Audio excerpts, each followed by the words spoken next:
नमस्कार दोस्तों, आइए यूपीएससी जीएस पेपर मेंस 4 यानी एथिक्स का हम प्रश्न देखते हैं। प्रश्न का उत्तर हम लोगों को 150 वर्ड में लिखना है। ठीक है, हमारा प्रश्न दिया है, हितधारक पूंजीवाद को शेयर धारक पूंजीवाद द्वारा उत्पन्न की गई सामाजिक, आर्थिक और पर्यावरणीय चुनौतियों के मद्देनज़र आगे की राह के रूप में सुझाया जाता है। इस वाद विवाद से जुड़े तर्कों का परीक्षण कीजिए। ठीक है, तो आपको इस साइड और इस साइड नहीं लिखना है। मैं बार बार आपको कहता हूँ कि आपको अपना आंसर हमेशा लाइन के बीच में ही लिखना है। ठीक है, आप अपने उत्तर की शुरुआत ऐसे कर सकते हैं कि हितधारक पूंजीवाद से तात्पर्य है कि पूंजीवादी समाज के किसी उद्यम को केवल किसी शेयरधारक के प्रति जवाबदेह न होकर संपूर्ण हितधारकों के प्रति जवाबदेह होना चाहिए। अब इतना सब लिखने के बाद आप एक छोटा सा डायग्राम बनाइए और उसमें लिखिए उद्यम के हितधारक। ऐसा इसलिए क्योंकि हमको 150 वर्ड में ही लिखना है और ज़्यादा पॉइंट को कवर करना है। ठीक है, एक मिनट लिखिए शेयरधारक, संपूर्ण पर्यावरण, कर्मचारी, सरकार और संपूर्ण समाज। इन सबको देखकर ही एक उद्यमी एक उद्यम को लगाता है। ठीक है, या लगाना चाहिए।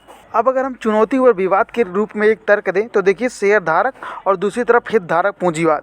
ठीक है, तो शेयरधारक की अगर हम बात करें तो केवल शेयरधारक के लाभ में विश्वास होता है। ठीक है, लाभ कमाना उसका साध्य होता है, प्रमुख लक्ष्य होता है। साधनों से उससे कोई समझौता कर सकता है कि मतलब चाहे भी जैसे आए लेकिन पैसा आना चाहिए। दूसरा, भ्रष्ट प्रक्रिया भी अपना सकता है। अगर हम हितधारक पूंजीवाद की बात करें तो देखिए इसमें शेयरधारक लाभ तो कमाता है, इसके साथ ही सरकार को कर भी देगा, समाज के प्रति उसकी जिम्मेदारी भी होगी, क्योंकि जो जिम्मेदारियां होती हैं कॉर्पोरेट सोशल रिस्पॉन्सिबिलिटी उसको भी वह निभाएगा। इसके अलावा वह पर्यावरण पर भी ध्यान देगा, उसका अतिक दोहन नहीं करेगा।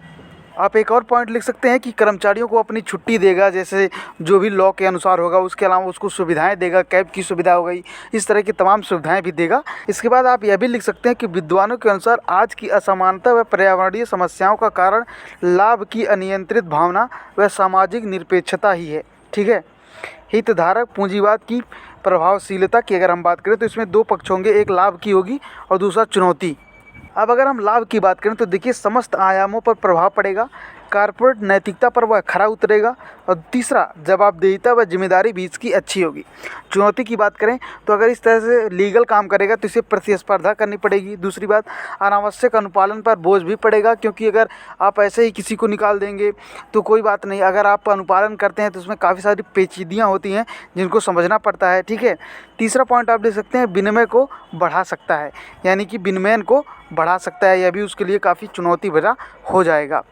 अब इतना सब लिखने के बाद आप अपना उत्तर ऐसे अंत कर सकते हैं कि हालांकि चुनौतियां विद्यमान हैं, पर इनके संतुलन के स्तर पर वस्तुनिष्ठ नियमों को बनाकर समाज के विभिन्न स्तरों में सामंजस्य स्थापित किया जा सकता है।